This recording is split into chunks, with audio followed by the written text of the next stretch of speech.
بالله العلي العظيم عدد ما خلق في الأرض لا حول ولا قوة إلا بالله العلي العظيم عدد ما بين ذلك لا إله إلا لا حول ولا قوة إلا بالله العلي العظيم عدد ما خالق لا إله إلا الله وحده لا شريك له له الملك والحمد يحيي ويميت وهو على كل شيء قدير على كل ذرة ألف مرة لا إله إلا الله وحده لا شريك له له الملك وله الحمد يحيي ويميت وهو على كل شيء قدير عدد كل ذرة ألف مرة لا إله إلا الله وحده لا شريك له له الملك والحمد يحيي ويميت وهو على كل شيء قدير عدد كل ذرة ألف مرة بسم الله ما شاء الله لا يسق الخير إلا الله بسم الله ما شاء الله لا يصرف السوء إلا الله بسم الله ما شاء الله ما كان من نعمة فمن الله بسم الله ما شاء الله لا حول ولا قوة إلا بالله بسم الله ما شاء الله لا يسق الخير إلا الله بسم الله ما شاء الله لا يصرف السوء إلا الله بسم الله ما شاء الله بسم الله ما شاء الله ما كان من نعمة فمن الله بسم الله ما شاء الله لا حول ولا قوة إلا بالله بسم الله ما شاء الله لا يسق الخير إلا الله بسم الله ما شاء الله لا يصرف السوء إلا الله بسم الله ما شاء الله ما كان من نعمة فمن الله بسم الله ما شاء الله لا حول ولا قوة إلا بالله بسم الله ما شاء الله لا يسوق الخير إلا الله بسم الله ما شاء الله لا يصرف السوء إلا الله بسم الله ما شاء الله ما كان من نعمة فمن الله بسم الله ما شاء الله لا حول ولا قوة إلا بالله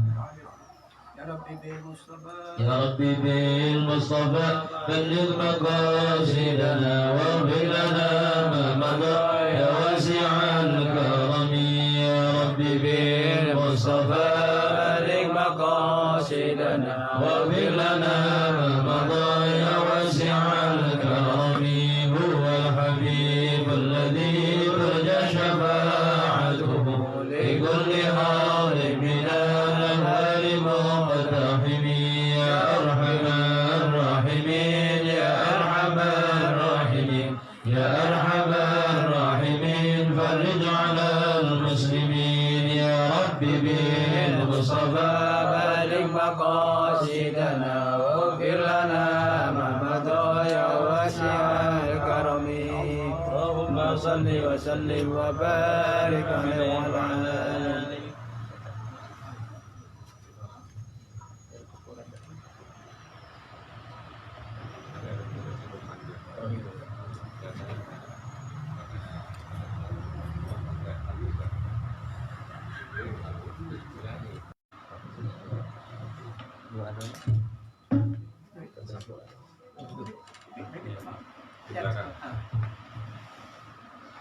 Bismillahirrahmanirrahim. Assalamualaikum warahmatullahi wabarakatuh. Waalaikumsalam. Alhamdulillah wassalatu wassalam ala Rasulillah nabiyyina Muhammad bin Abdullah sallallahu alaihi wa ala alihi wa sahbihi wa sallama tasliman katsira amma ba'du. Subhanaka la ilma lana illa ma 'allamtana innaka antal alimul hakim. Rabbi shrah li sadri wa yassir li amri wahlul 'uqdatam min lisani yafqahu qawli. Wasaddid lisani wa bi qalbi bi haqqi sayyidina Muhammadin sallallahu alaihi wasallam. Allahumma ja'alna minal hadin al-muhtadin ghayra dhalin wa la mudillin harban li'a'da'ika wa silman li'awliya'ika nuhibbu bi hubbika an-nas wa nu'adi bi 'adawatika ma khalaqaka min amrik. Allahumma anfa'na bima 'allamtana wa 'allimna ma yanfa'una wa zidna 'ilman wa 'amalan wa ikhlashahuma wa dawamahuma bi rahmatika ya arhamar rahimin ya akramal akramin. Wa ba'du.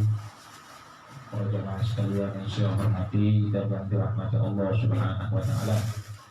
Alhamdulillah, segala puji bagi Allah, segala limpahan nikmat yang diberikan kepada kita, khusus nikmat iman dan Islam. Dan mudah-mudahan kedua nikmat ini selalu menyertai kita di dunia, di barzakh, dan kelak nanti di akhirat. Amin. Ya Rabbal Alamin. Sholawat teriring salam kita sampaikan kepada junjungan kita Nabi Agung Nabi Muhammad Sallallahu Alaihi Wasallam yang selalu kita puja, selalu kita puji, selalu kita jadikan panutan di dalam kehidupan kita sehari-hari, yang sama-sama kita di majelis ini berharap kita dijadikan umat beliau yang setia bersama beliau di dalam kehidupan dunia ini dan kelak nanti di akhirat. Amin, amin. Jamaah sekalian yang dirahmati Allah, untuk menambah keberkahan dari majelis kita pada sore hari ini, marilah sama-sama kita membaca surat Al-Fatihah dengan niat agar semua apa yang kita baca bisa membawa manfaat untuk kita semuanya. Dan kita juga berharap dari Allah semoga dosa-dosa kita pada hari ini dan hari-hari sebelumnya diampuni oleh Allah. Amin. Dan semua amal-amal soleh yang telah kita lakukan itu diterima oleh Allah Subhanahu wa Amin. taala. Amin. Ya Allah. Alamin. Ala hadhihi niyyah wa likulli niyyah shalihah wa ala ma nawa wa da'a bihi aslafuna shalihun inda iftitahi majalisil khairat wa ala kulli niyyah shalihah jami'a syamila min khairati dunya wal akhirah wa ila hadratin Nabi Muhammad sallallahu alaihi wasallam. Sirrul Fatihah. أعوذ بالله من الشيطان الرجيم. بسم الله الرحمن الرحيم.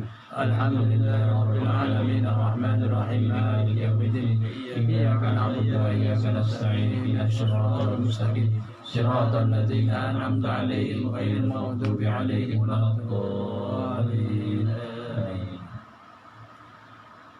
Bismillahirrahmanirrahim. Bismillahirrahmanirrahim.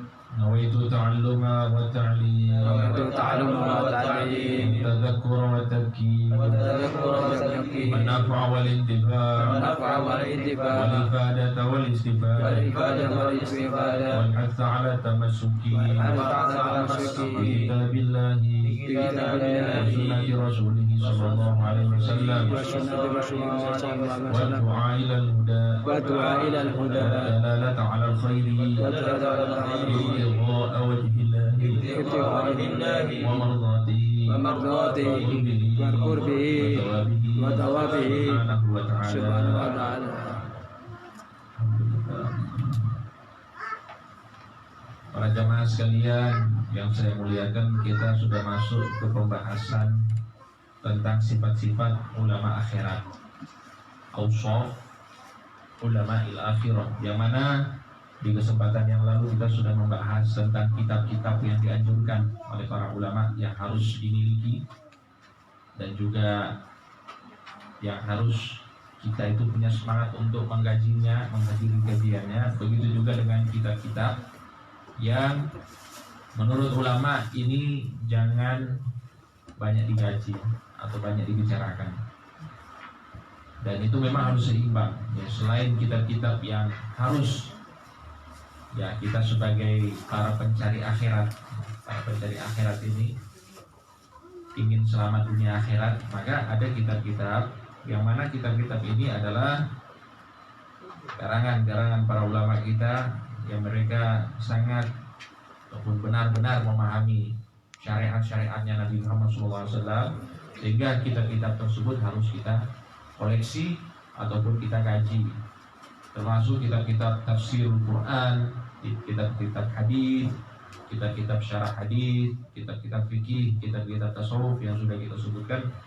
Begitu juga dengan kitab-kitab yang lainnya.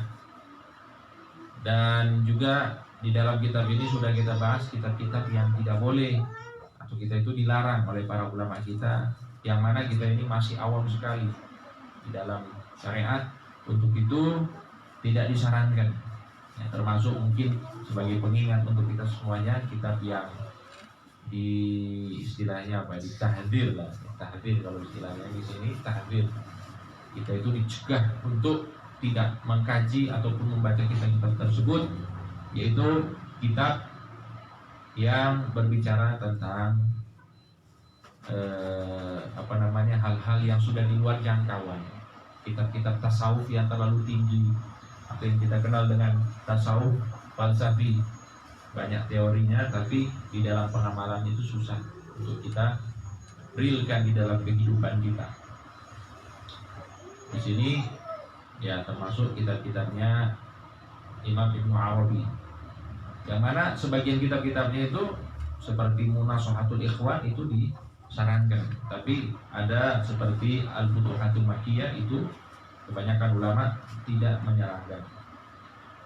Begitu juga kitab-kitab Imam Ghazali, beberapa di antaranya itu ada juga yang tidak disarankan oleh para ulama.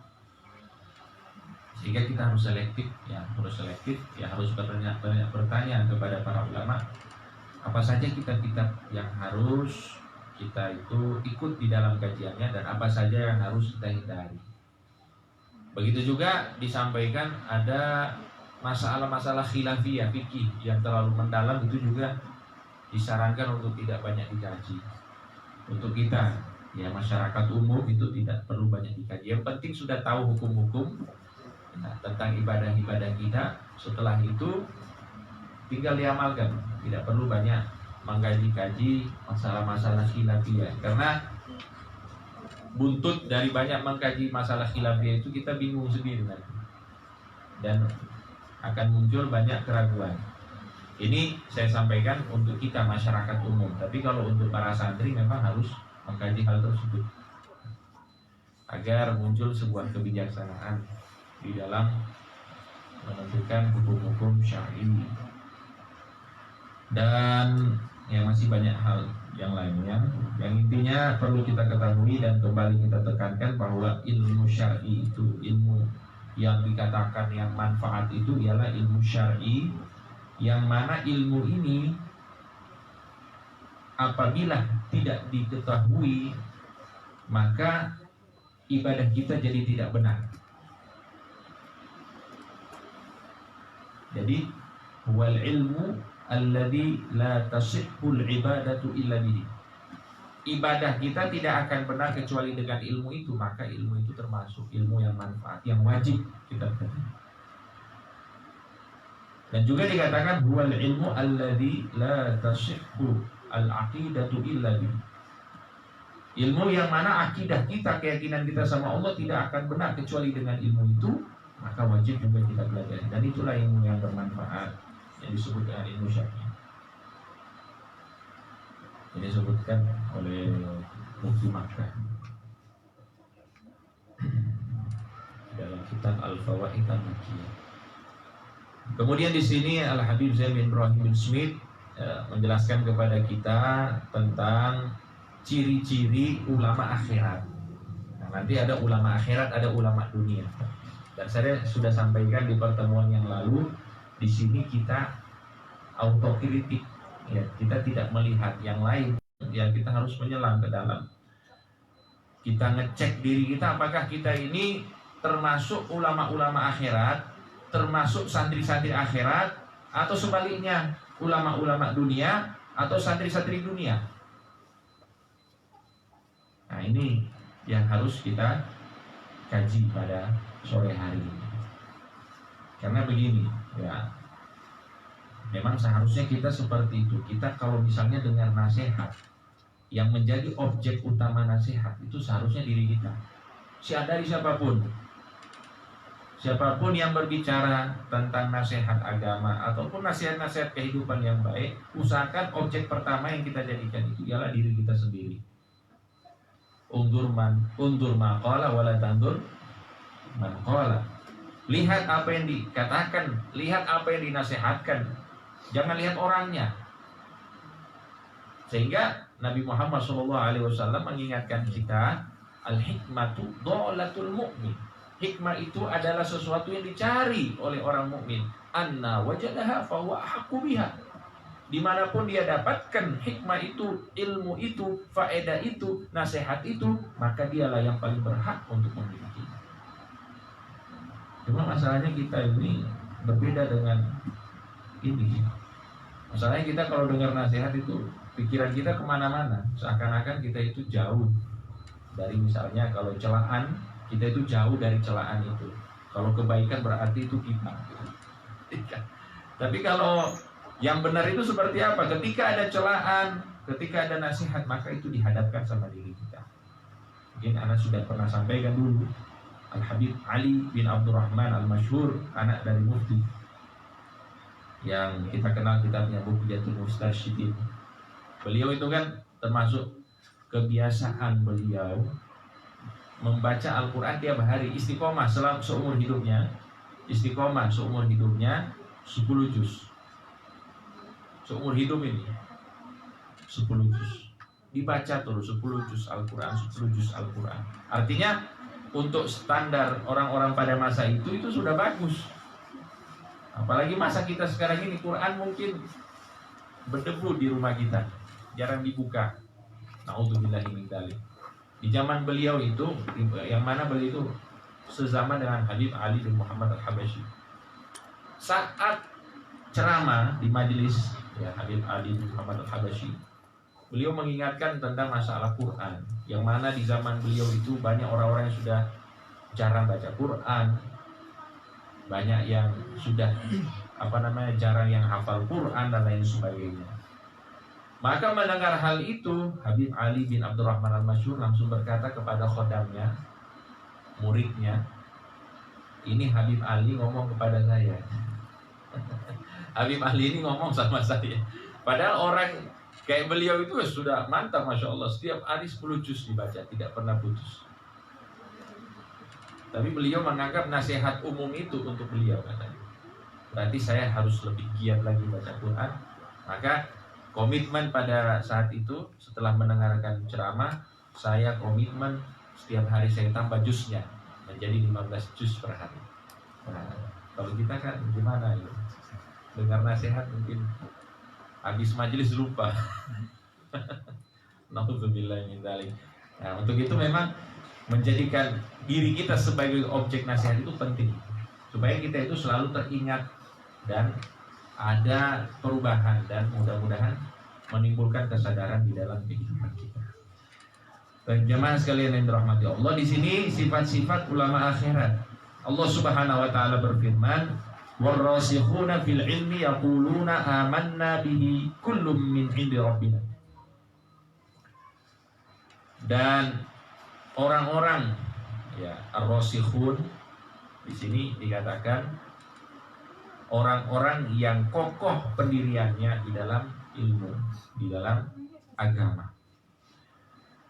Siapa itu ar-rasikhuna fil ilmi?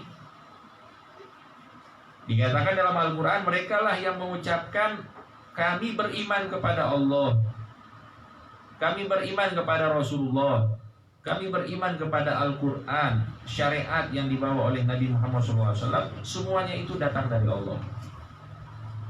Tidak, istilahnya dipertanyakan lagi. Dijelaskan oleh Rasulullah SAW tentang siapa itu ar-rasikhuna fil ilmi. Dikatakan man barrat yaminuhu, yaitu yang tidak pernah melanggar sumpahnya. Sumpahnya selalu ditepati. Kalau dia sudah bilang wallahi, demi Allah, begini, maka sesuai dengan sumpahnya. Wa sadaqa lisanuhu, lisannya selalu jujur, tidak pernah bohong. Wastaqama qalbuhu, hatinya itu istiqomah, tidak warna-warni. Hari ini A, besok B, lusa C. Enggak, bukan kayak gitu. Istiqomah, istaqama qalbuhu. Kalau sudah seperti ini, seperti ini. Wa affa batnuhu wa farjuh, perutnya, kemaluannya itu jauh dari hal-hal yang buruk, tidak memasukkan sesuatu yang haram, tidak memasukkan sesuatu yang syubhat ke dalam mulutnya, dan tidak melakukan hal-hal buruk dengan kemaluannya.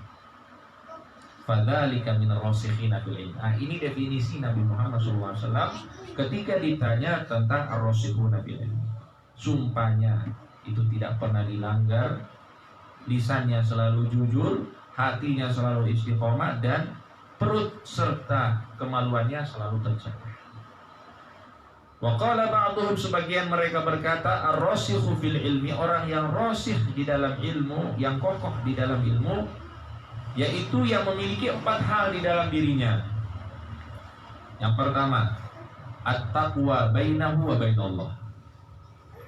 Antara dirinya dan Allah ada ketakwaan. Dan takwa ini sudahlah, jangan terlalu banyak dibahas. Nanti Jumat, ketemu Jumat nanti kita jelaskan. Ittaqullah, bertakwa kepada Allah.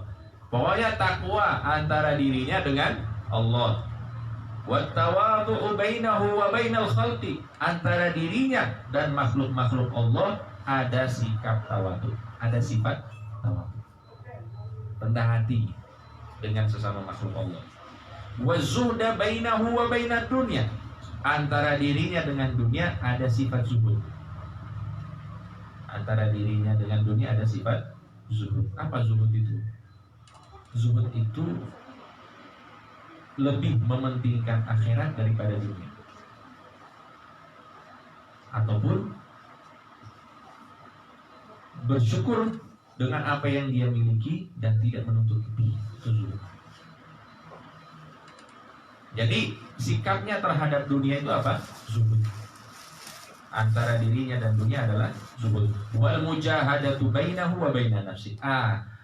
Adapun antara diri, antaranya dan juga dengan dirinya. Jadi kenapa sih diri dan nafsu itu dibedakan? Diri dan nafsu itu apa? Dibedakan. Karena begini. Karena Allah itu menciptakan kita itu dengan beberapa komposisi. Ya, ada akal, ada nafsu. Ya, ada akal, ada nafsu. Yang mana ada juga roh, ada jasmani dan lain sebagainya. Ini kompleks. Yang mana nafsu ini adalah, atau diri kita ini atau jiwa kita ini adalah, kalau bisa kita katakan, kendaraan. Sedangkan akal, ruh itu adalah pengemudi. Yang mana kedua ini memiliki tujuan. Apa tujuannya? Sampai kepada keridhaan Allah Subhanahu wa taala. Yang mana keduanya ini tidak akan sampai kecuali dengan cara berkomitmen sama-sama kita berjalan menuju Allah. Maka kalau misalnya ada satu dari mereka ini berkhianat, tidak akan pernah sampai. Dan cara untuk kita bisa menjinakkan nafsu kita ini yang liar, yaitu dengan cara bermujahadah. Atau bahasa mujahadah sudah biasa lah di sini. Mau mujahadah itu yang pikir. Ya, mujahadah itu kalau dikatakan oleh para ulama termasuk diam, lapar, itu mujahadah itu. Sahar, tidak tidur, itu mujahadah. Melawan nafsu. Bermujahadah terhadap dirinya, sikapnya seperti apa? Dia bermujahadah. Dia makannya makan tapi mungkin sedikit. Ada hari-hari dia puasa, mujahadah. Tidurnya enggak banyak, mujahadah. Ngomongnya enggak banyak, mujahadah. Itu mujahadah semua. Karena ya diri itu suka apa? Cenderung kepada hawa nafsu, keinginannya. Ya, keinginan diri itu suka sekali dia itu dituruti, suka tidur, suka banyak makan, ya kayak gitu kita. Tidur, banyak makan, apalagi banyak ngomong, itu nafsu semua itu. Suka dipuji, itu nafsu semua. Maka bermujahadah itu menekan nafsu supaya jinak. Kalau sudah jinak, maka kendaraan ini yaitu nafsu bisa mengantarkan kita kepada Allah Subhanahu wa taala. Itu yang disampaikan oleh Al-Imam Al-Ghazali. Kemudian dikatakan oleh Habib Zain bin Ibrahim bin Smith, beliau menambah, termasuk sifat-sifat mereka ulama-ulama akhirat ini, ar-rasikhuna fil ilmi, dawamu muraqabatillah, selalu bermuraqabah, merasa dipantau oleh Allah Subhanahu wa taala. Wal muhafadzatu ala khaufihi fi sa'iri ahwalihi, dan selalu menjaga apa? Rasa takutnya kepada Allah di setiap kesempatan. Dan Ini perlu kita garis bawahi, bahwa rasa takut kepada Allah itu adalah ciri ketakwaan. Yang mana orang itu tidak sempurna takwanya kepada Allah kalau tidak punya rasa takut. Imam Ali bin Abi Thalib berkata, al-khawfu minal jalil, ketika mendefinisikan takwa, takut kepada Allah. Tapi kita harus tahu apa yang menjadi dampak kita takut sama Allah. Kita kalau takut sama Allah, Allah akan membuat selainnya takut sama kita. Semua makhluk akan takut sama kita kalau kita takut sama Allah. Kalau kita tidak takut sama Allah, tidak ada yang takut sama kita. Nah, itu salah satu dampak positif dari takut kepada Allah. Dan juga takut kepada Allah itu agak unik. Karena kalau kita takut kepada sesuatu, biasanya kita lari dari sesuatu itu. Tapi kalau takut sama Allah, kita harus dekat dengan Allah. Nah, itu bedanya. Takut sama anjing, ya kita harus lari dari anjing, kalau enggak digigit. Tapi kalau kita takut sama Allah, takut azab Allah, caranya harus dekat dengan Allah. Nah, itu perbedaannya. Di setiap kesempatan harus menghadirkan rasa takut kepada Allah. Wa dawamus sakinati wal waqar, dan selalu tenang. Ya, selalu tenang. Sakinah wal waqar itu artinya kurang lebih sama. Selalu tenang, tidak rusak-rusuk. Khoslatani yuhibbahum Allah. Jadi ada kisah ini, sahabat-sahabat yang datang kepada Rasulullah dari kabilah tertentu. Kemudian setelah mereka lihat Rasulullah dari kejauhan sallallahu alaihi wasallam, melihat keindahan paras Nabi Muhammad, kesempurnaan fisik Nabi Muhammad, pada nggak tahan, maka semuanya lari. Wah, ingin, istilahnya kalau kita lihat orang, masya Allah ya, orang soleh, ulama, ya kita kan punya itu kan, ada gerusak-gerusuknya itu, ingin supaya dekat dengan orang soleh dan lain sebagainya. Begitu juga para sahabat lihat Nabi Muhammad. Tapi ternyata ada salah satu dari mereka itu ya nyantai orangnya. Dia ngikat ininya dulu, ontanya. Kalau sekarang mungkin ya parkir motor dulu, ya kan? Gak langsung motornya dilepas kemudian langsung pergi ke ulamanya atau orang solehnya, mungkin masih diikat ontanya. Setelah itu Rasulullah langsung kayak, wah, masya Allah, ini orang ini luar biasa. Langsung Rasulullah SAW bersabda, inna bika la khoslatan yuhibbahumullah. Di dalam dirimu itu ada dua sifat, itu al-hilmu wal anat. Ilmu itu ya dia memiliki kesabaran. Hilmu wal anat, anak itu nyantai, tidak gerusak-gerusuk. Anak. Jadi al-hilmu wal anat. Nah, ini termasuk tanda ulama yang rasikh, ulama akhirat. Wal khusyuk, dan khusyuk. Dan kita tahu bahwa hal pertama yang akan dicabut oleh Allah Subhanahu wa taala dari ibadah umat akhir zaman ialah khusyuk. Maka kalau ada ulama, ada santri yang khusyuk, nah berarti mereka memang ulama-ulama akhirat pilihan. Wal khudu', ketundukan, wal tawadu' lillahi azza wa jalla, dan tawadu' pada Allah Subhanahu wa taala. Baik, nah. Kemudian Al-Imam Al-Ghazali berkata, terdapat 5 sifat, 5 akhlak yang merupakan tanda-tanda ulama akhirat. Yang mana 5 akhlak ini beliau simpulkan dari 5 ayat Al-Quran. Apa saja?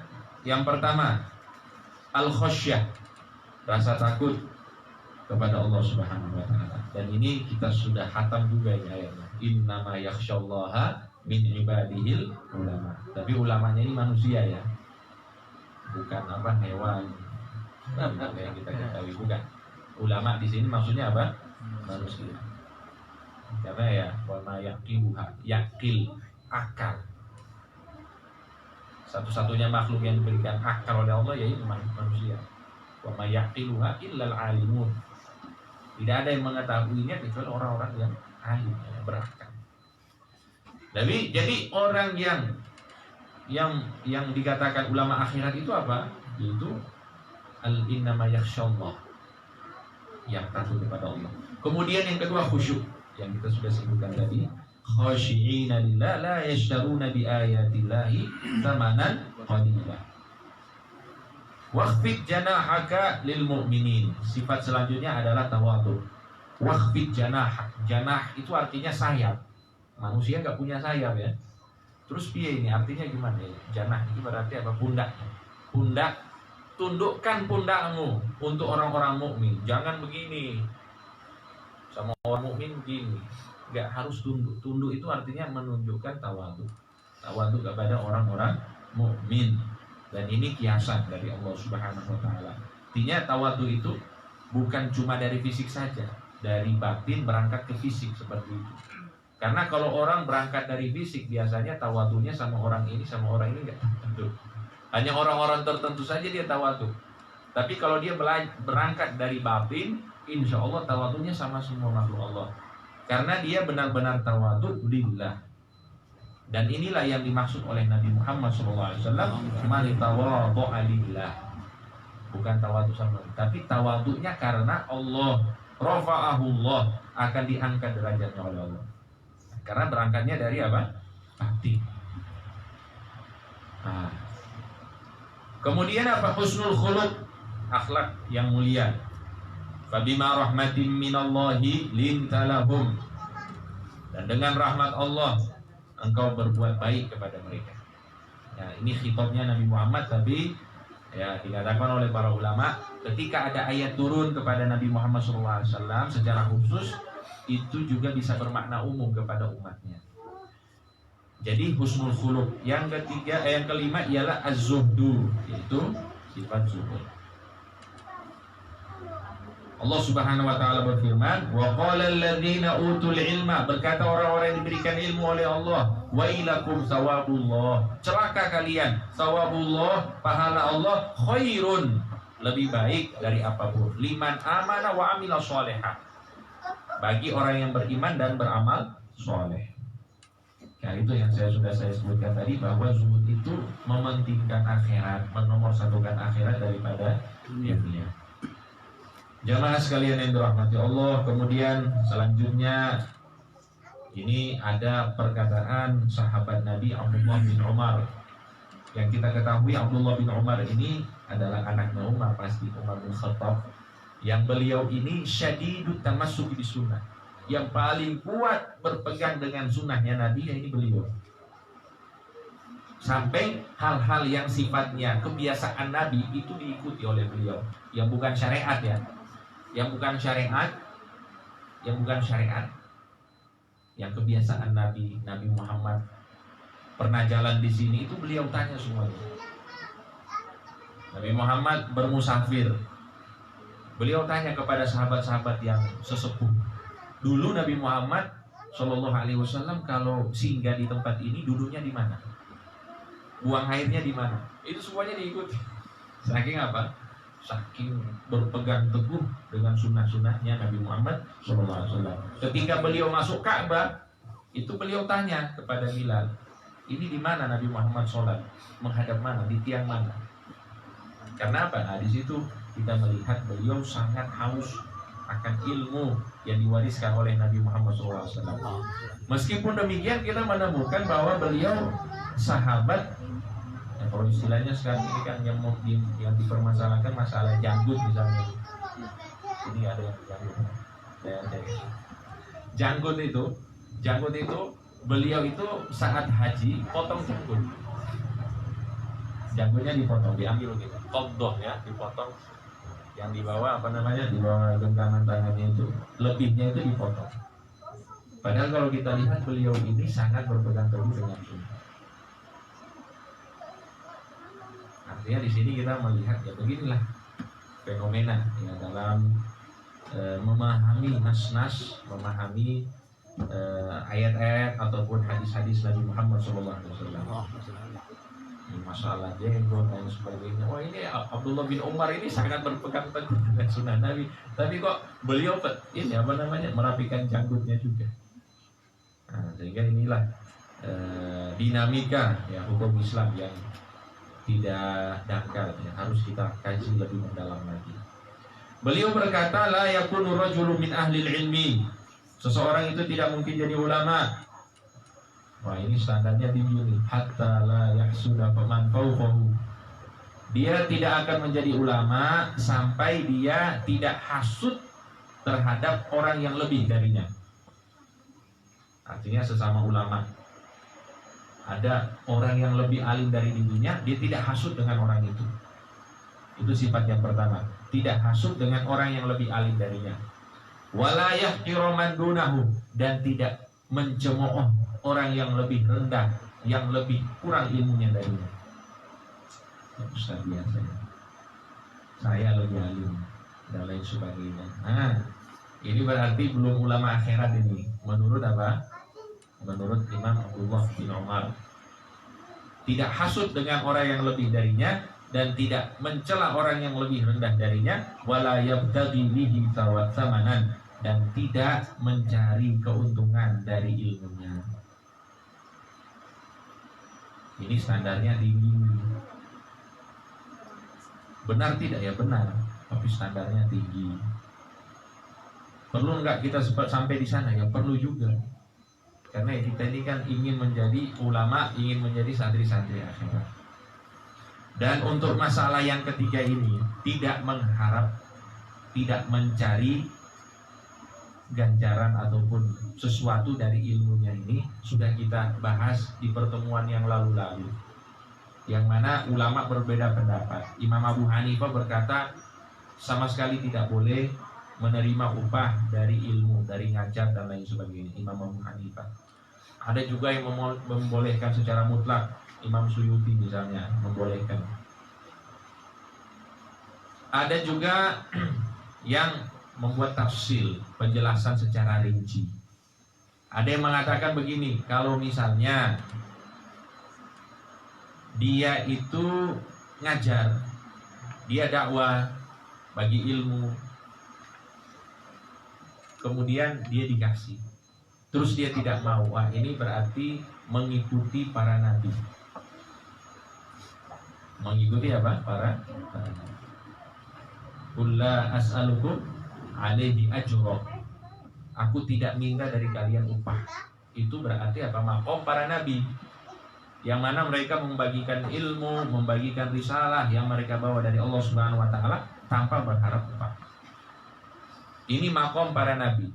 Kalau yang kedua, dia tidak minta tapi dikasih. Kalau dikasih, dia terima tapi tidak minta. Nah, ini makomnya siapa ini? Ini makom, ya makom Nabi juga, Nabi Muhammad SAW. Nabi Muhammad SAW itu subhanallah rahmat sama umat. Sebenarnya Nabi Muhammad nggak butuh itu, tapi tahu ya standarisasi umatnya ini memang kurang dibandingkan umat-umat yang lalu. Jadi Nabi Muhammad SAW itu selalu melakukan hal-hal yang kalau kita lihat ini mainstream lah, hal-hal biasa. Tapi sebenarnya bukan karena Nabi Muhammad butuh dengan hal itu, tapi tasyri'an li ummatihi wa rahmatan bihim. Sebagai apa? Syariat untuk kita dan bentuk rahmat dari Nabi Muhammad SAW untuk kita. Contoh, Nabi Muhammad itu butuh makan tidak? Butuh minum tidak? Sebenarnya tidak. Gak butuh. Nabi Muhammad gak butuh makan, gak butuh minum. Dan itu sudah dijelaskan sendiri oleh Nabi Muhammad SAW. Innama at'amani rabbi wa yasqini. Innama ut'amu wa usqa lastu kahayatikum. Aku beda dengan kalian. Tapi Nabi Muhammad tetap makan bareng sahabat. Dicontohkan itu hal-hal yang bisa ditiru oleh para sahabat, bisa ditiru oleh umat. Bukan karena butuh Nabi Muhammad dengan hal tersebut, tapi sebagai apa? Syariat untuk kita dan juga rahmat untuk kita semuanya, sehingga kita itu nggak susah. Nabi Muhammad SAW ya sholat malam tapi juga tidur. Butuh tidur nggak Nabi? Ya butuh. Nah tapi itulah. Nah demikian halnya ketika Nabi Muhammad SAW dakwah, beliau mengajarkan ilmu-ilmu itu, beliau Kalau misalnya ada yang datang bawa hadiah, beliau terima. Beliau terima.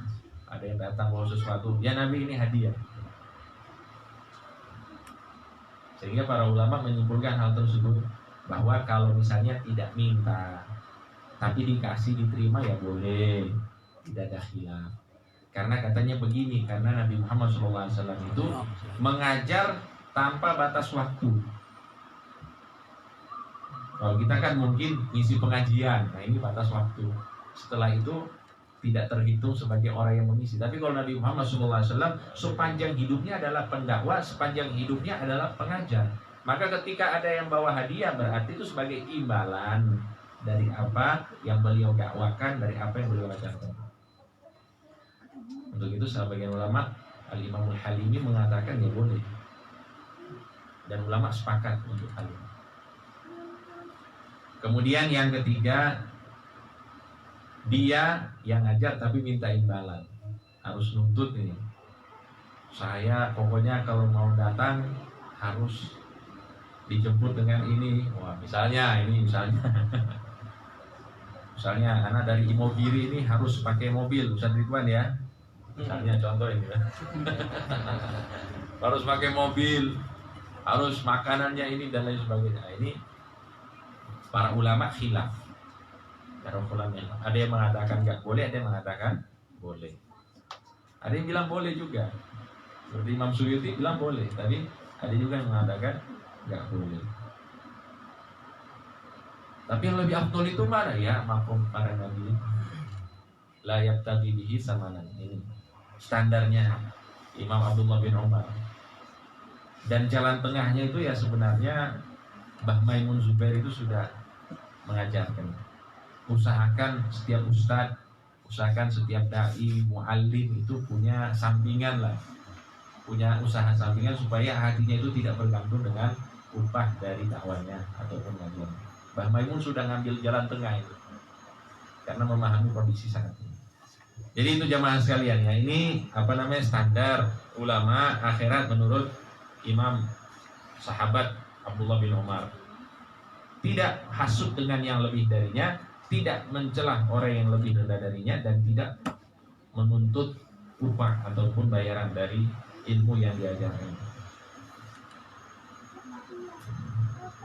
Kemudian Imam Sya'bi berkata, al-faqih, innamal faqih, orang yang paham agama itu man wari'a an maharimillah, orang yang menjaga dirinya dari hal-hal yang diharamkan oleh Allah. Wal alimu man khafallah, sedangkan orang alim ialah orang yang takut kepada Allah. Baik, ini insyaallah jelas. Masih ada kaitannya dengan makna khasyah tadi, takut. Makna zuhud, zuhud artinya warok, sama ya, berhati-hati juga terhadap dunia. Qala rajulun lil Hasan al-Basri, seseorang berkata kepada Imam Hasan al-Basri, inna fuqaha'ana yaquluna kada, para ulama-ulama kami, ahli-ahli fikih kami berkata begini. Faqala al-Hasan, hal ra'aita faqihan qad? Dia berkata sama orang yang menyampaikan bahwa ulama-ulama kami menyampaikan begini, ada sebuah permasalahan. Imam Hasan Basri menjawab, apakah kamu pernah benar-benar melihat seorang ahli fikih, seorang ulama seumur hidupmu? Artinya dia mempertanyakan lagi, ulama-ulamamu ini benar-benar ulama gitu loh maksudnya. Langsung didefinisikan oleh beliau, innamal faqih, orang yang ahli fikih, seorang ulama, az-zahidu fid dunya, yaitu yang zuhud kepada terhadap dunia, ar-raghibu fil akhirah, yang himmah, yang keinginannya itu sepenuhnya untuk akhirat, al-basiru fi dinihi, yang sangat menguasai agamanya, al-mudawimu ala ibadati rabbih, yang selalu beribadah pada Allah Subhanahu wa taala. Dan ini jauh sekali kita, subhanallah, jauh sekali. Untuk sampai ke makom ini jauh sekali. Mungkin kalau kita lihat, kita dengar ya ulama-ulama ataupun guru-guru kita yang mungkin masuk kategori ini. Anak pernah dengar itu kalau misalnya contoh ini Habib Zain bin Ibrahim bin Smith ini, ya zuhud sama dunia, ya zuhud sama dunia. Ya semangat akhiratnya juga luar biasa. Ya alim, fikih, semua ilmu dikuasai. Ibadahnya selalu ibadah, bahkan di dalam rutinitas kehidupannya itu ibadah. Karena dengar banyak dari murid-muridnya, kayak Habib Abu Bakar Fahmi Solo itu, yang hidup 5 tahun dengan beliau, melihat langsung bagaimana beliau itu turun dari tangga apartemen itu sudah kedengaran kalau Habib mau turun, bukan suara kakinya, zikirnya subhanallah. Jadi setiap gerakannya itu penuh dengan ibadah, penuh dengan zikrullah. Bahkan sebagian guru-gurunya katanya, guru-gurunya beliau di Madinah itu mau belanja beli ikan, beli apa di pasar, lisannya selalu membaca Quran. Jadi bicara, ini berapa harganya? Oh 5.000. Habis ngomong langsung qulhuwallahu ahad, Allahu samad. Lisannya itu selalu zikrullah. Al-mudawim ala ibadati rabbih, yang istiqomah terus menerus beribadah kepada Allah Subhanahu wa ta'ala. Ini ulama menurut Imam Hasan al-Basri, ulama akhirat. Dan jemaah sekalian yang dirahmati Allah,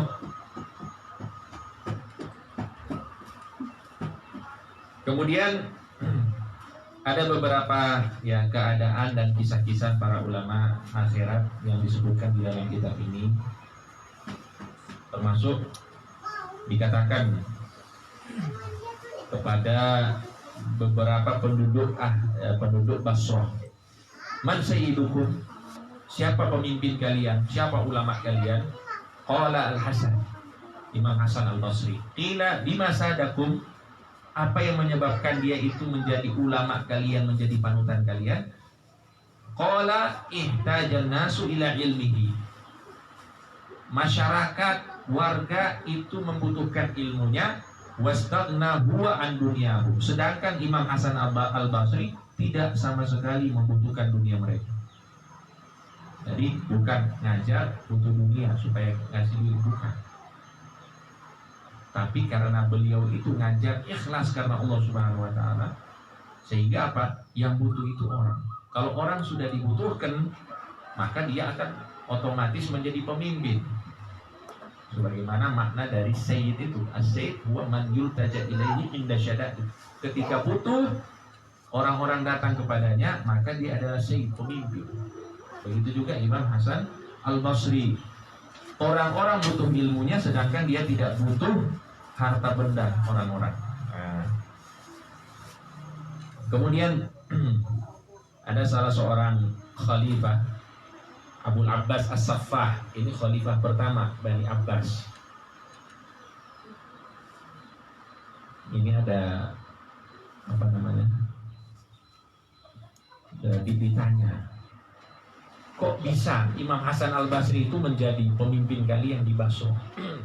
Hasan al-Basri itu nisbat kepada Basra. Hasan al-Basri, misalnya Abdul Qadir al-Jawi gitu loh. Al-Jawi dari Jawa. Basri itu dari Basra, karena beliau berasal dari Basra, maka Imam Hasan al-Basri. Bapak Fitra al-Banjari misalnya. Kayak gitu. Ini Imam Hasan al-Basri ini ditanya, warganya, murid-muridnya ditanya, kok bisa beliau ini jadi panutan kalian? Langsung dijawab, ya Amirul Mukminin, jama'a kitaballah wa huwa ibnu isnatai asyarata sana, sudah menguasai Al-Quran umur 12 tahun. Lam yujawi suratan ila ghairiha hatta ya'rifa ta'wilaha wa fima unzilat. Umur 12 tahun sudah hafal Quran, sudah paham tafsir-tafsir Al-Quran, dan tahu di mana Al-Quran ini diturunkan. Setiap ayat ini turun di sini, ayat ini turun di sini. Beliau sudah kuasai umur 12 tahun. Artinya ini orang luar biasa. Walam yaklib dirhaman fi tijarah, tidak pernah megang duit seumur hidupnya, tidak pernah bisnis seumur hidupnya. Hidupnya itu hanya untuk ilmu. Walam yali lisultani imarah, dan tidak pernah mendapatkan jabatan di dalam pemerintahan. Walam ya'mur bi syai'in fihim hatta yaf'ala. Tidak pernah memerintahkan orang-orang untuk melakukan apapun kecuali dia adalah orang pertama yang melakukannya. Wala bitarki syai'in hatta yada'ahu. Dan tidak pernah melarang orang untuk melakukan sesuatu kecuali dia pertama kali yang meninggalkannya. Nah, udah kayak gini ya otomatis ini jadi ulama panutan. Ilmunya luar biasa, zuhudnya sama dunia juga luar biasa, dan juga di dalam ilmu, di dalam amal itu beliau sangat berhati-hati. Dan mungkin ya sudah pernah kita bahas ya, Imam Ahmad bin Hanbal ketika ditanya sebuah persoalan tentang masalah budak, jawabannya itu sebulan. Ditanya pertanyaannya mudah, tapi Imam Ahmad jawabnya sebulan. Setelah sebulan baru datang. Jawabannya begini, ya kalau jawaban semudah ini kok perlu sebulan untuk kelas-kelas antum ini. Katanya saya itu sebulan itu kerja. Setelah saya kerja, saya beli budak. Setelah saya beli budak, saya merdekakan budak saya. Saya merdekakan budak, kemudian saya fatwa. Jadi fatwanya itu dikeluarkan setelah benar-benar bisa mengerjakan. Inilah contoh para ulama-ulama kita rahimahullah ta'ala wa radhiyallahu ta'ala. Jamaah sekalian yang dirahmati Allah, kemudian dikisahkan bahwa Imam Ja'far As-Shadiq, beliau itu orangnya supel, suka istilahnya apa ya, gojek-gojekan itu biasa, ketawa, main-main sama teman-teman biasa.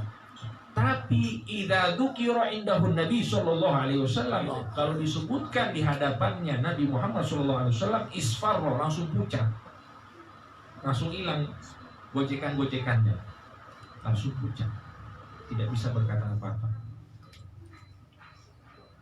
Fama ra'aitu yuhadditsu an Rasulillah sallallahu alaihi wasallam illa ala taharah. Dan aku tidak pernah melihat beliau menyampaikan hadis Rasulullah SAW kecuali dalam keadaan suci. Nah, kemudian juga dikatakan di dalam kesempatan lain, Imam Malik bin Anas berkata, aku datang kepada Imam Ja'far As-Shadiq ini berkali-kali dalam waktu yang lama, dan aku menemuinya dalam 3 keadaan, tidak ada yang keempat, hanya 3 keadaan. Yang pertama, imam musollian. Aku menemukannya setiap kali aku datang ke rumahnya dalam keadaan dia sholat. Wa imma shamitan, atau dalam keadaan dia diam. Au imma yaqra'ul Qur'an, atau dalam keadaan dia membaca Al-Qur'an. Cuma 3 keadaan. Ini ya Masya Allah. Kalau kita ya mungkin kalau antum datang ke rumah anak main handphone begitu. Atau mengerjakan yang lain. Kalau Imam Ja'far As-Shadiq subhanallah, sholat, dia merenung ataupun membaca Al-Quran radhiyallahu ta'ala.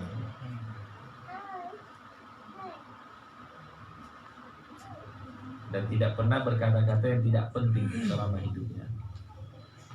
Kemudian dikatakan wa kana Imam Abu Hanifah, dan Imam Abu Hanifah dulu ya masyhuran bil wara', terkenal dengan kehati-hatiannya di dalam agama, ma'rufan bil ifdal, terkenal juga dengan kebaikan-kebaikannya. Saburan ala ta'limil ilmi bil laili wan nahar, sabar mengajarkan ilmu di siang hari maupun malam hari. Katsirus samti, banyak diam. Qalilal kalam, sedikit berbicara. Hatta tarida mas'alatun fi halalin aw haram, dia banyak diam, ngomongnya sedikit, kecuali kalau ada permasalahan agama. Nah, itu mau mulai bicara. Itu Imam Abu Hanifah. Wa kana hariban minas sultan, dan beliau itu sangat takut mendapatkan kekuasaan. Dikasih jabatan lari Imam Abu Hanifah. Dan gambarannya seperti ini. Beliau itu kalau misalnya minjamkan uang sama orang, misalnya dia ngasih pinjaman sama orang, dia itu takut berteduh di rumah orang itu. Ya, misalnya rumahnya itu ada kayak atapnya gitu, panas, mau berteduh di rumah orang itu, dia nggak mau berteduh di situ. Karena apa? Karena takut Takut apa? Karena dia itu memberikan hutang sama orang itu, dan setiap hutang yang mendatangkan manfaat itu adalah riba. Kullu qardin jarra naf'an fahuwa riba. Setiap pinjaman yang mana kita itu mengambil manfaat dari pinjaman itu ada riba. Imam Abu Hanifah saking hati-hatinya itu nggak mau berteduh di rumah orang yang dia hutangi, yang dia kasih hutang.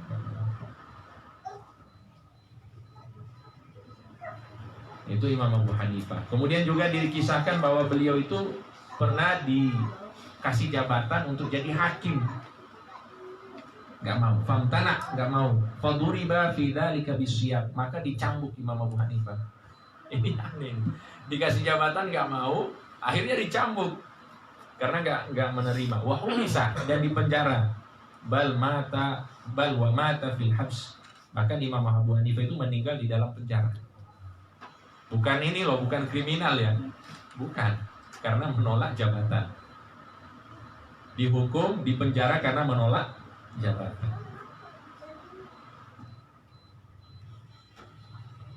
Kemudian ketika orang-orang mendengar hal itu, kok ini orang rela untuk dicambuk padahal dikasih jabatan, padahal dia diterima saja jabatannya, kemudian tidak dicambuk. Beliau jawab, cambuk di dunia lebih ringan daripada cambuk akhirat. Wah, sampai ke sana bonus nggak nyari, kabur. Karena masalah hakim ini kan bukan main-main. Kaki kanan di surga, kaki kiri di neraka. Sehingga Imam Asim berkata, lau wuzina aklu Abi Hanifah, kalau misalnya ilmu akalnya Imam Abu Hanifah itu ditimbang di akli nisbi ahlil ardi la rajaha bihi. Misalnya gini, ada dua ini timbangan ini. Ilmunya Imam Abu Hanifah dikasih di sini, akalnya beliau, rasionalnya beliau ini ditaruh di satu timbangan, dan setengah penduduk bumi akalnya itu, ilmunya itu ditaruh di timbangan yang satu, maka timbangannya Abu Hanifah ini jauh lebih berat. 1 banding setengah penduduk bumi. Karena apa? Karena itu athara al-akhirah ala dunia, mementingkan urusan-urusan akhirat dibandingkan urusan dunia. Dan juga dikatakan karena Abu Hanifah yuhyil laila bi raq'atin yaqra'u fiha al-Qur'an. Semalaman suntuk beliau Imam Abu Hanifah melakukan sholat tahajud 1 rakaat membaca Al-Qur'an. Dari ba'da isya sampai subuh 1 rakaat baca Quran dalam keadaan sholat. Kemudian waqama Abu Hanifah bihadhil ayah balis sa'atu maw'iduhum was sa'atu adaha wa amar.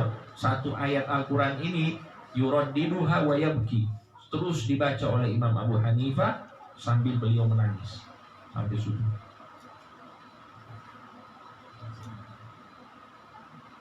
Rahimahullah ta'ala Al-Imam Abu Hanifah radhiyallahu ta'ala. Jamaah sekalian yang dirahmati Allah Subhanahu wa taala. Selanjutnya Imam Malik bin Anas. Jadi urutannya seperti itu, imam madhab.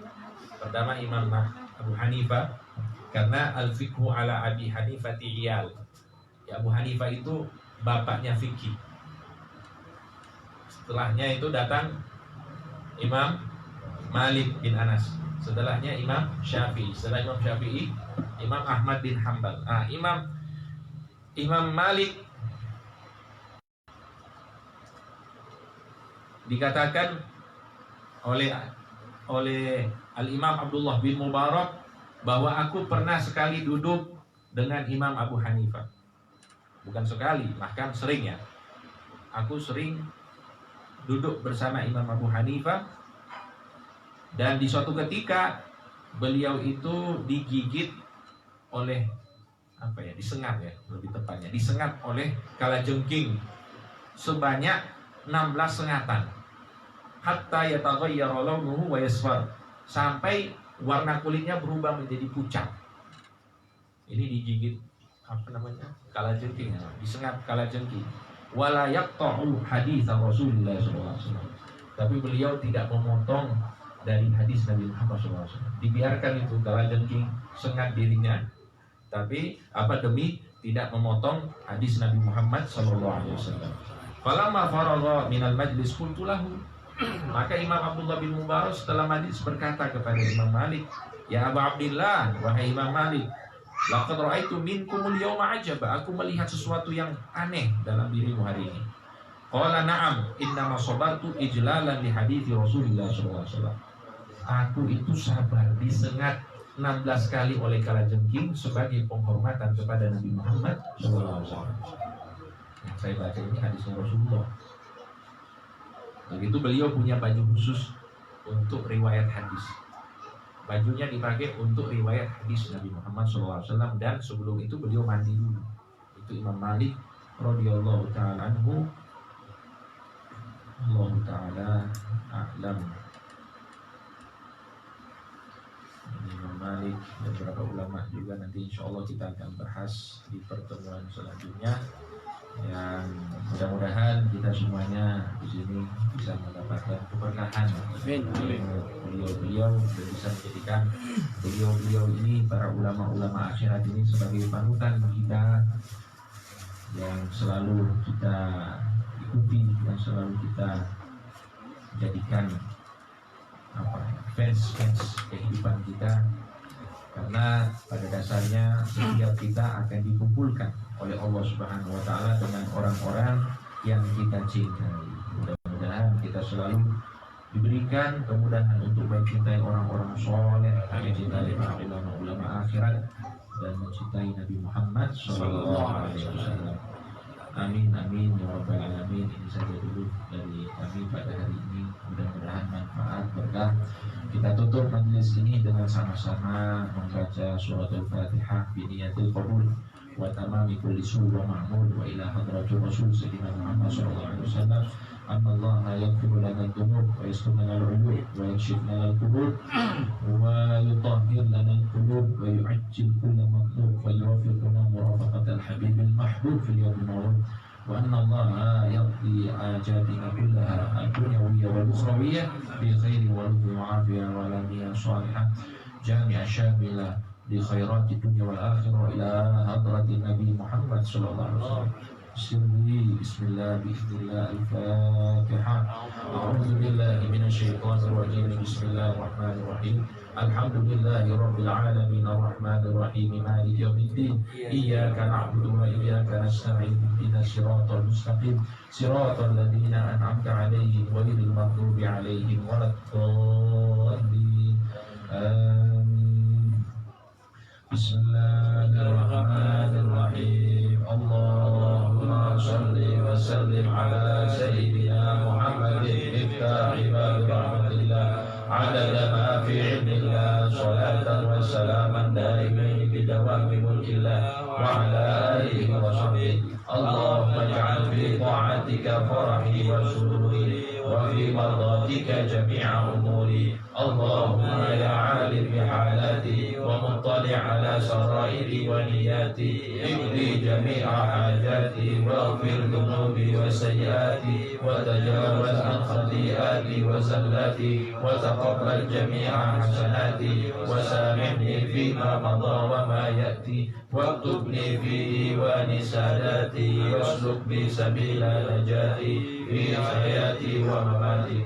Allahumma inni tami'un fi 'amaq raqibun fi ridha mustaslimun li qada faktubni min awliya wasluk bi sabila huda wa adhibni bi asfiya. Sallallahu alaihi sayyidina Muhammadin wa ala alihi wasallam. Alhamdulillahi rabbil alamin. Subhanakallahumma wa bihamdika asyhadu an la ilaha illa anta astaghfiruka wa atubu ilaik. Wallahu ta'ala a'lam. Sallallahu alaihi wasallam. Muhammad wa alihi wasallam. Alhamdulillahi rabbil alamin.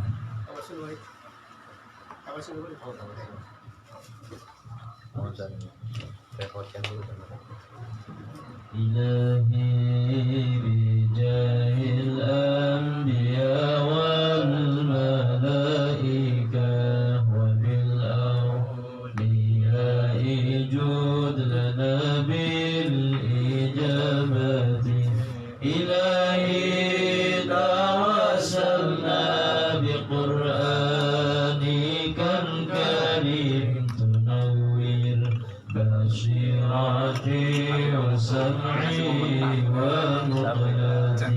وتلهمني برشدي وترزقني علما يقيني توافقني لحسن العبادات بأسمائك الحسنى تجود بتوبة نصوح تغفر لي ذنوبي وزلاتي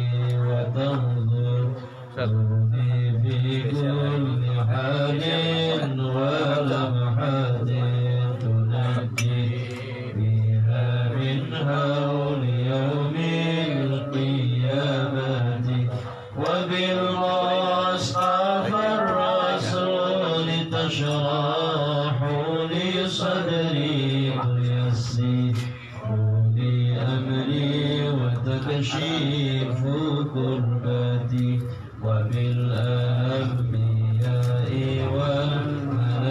والملائكة الكرام تحقق بالتقوى وإدراك غاياتي بهم وبالأولياء تلحقني بهم وذرياتي وشيعتي وعشيرتي وتصريف عني كل شر بحقهم وشر لي بشر من إنس وجنات بفضلك بشرني بحسن الخواتيم وبالرحمة ادخلني بدار الإقامة عليهم من المولى صلاة وتسليما ورضوان استجب إلهي مناجاتي إلهي بإله الأنبياء والملائكة وبالأولياء جد بالإجابة الحمد لله رب العالمين تقبل الله منكم.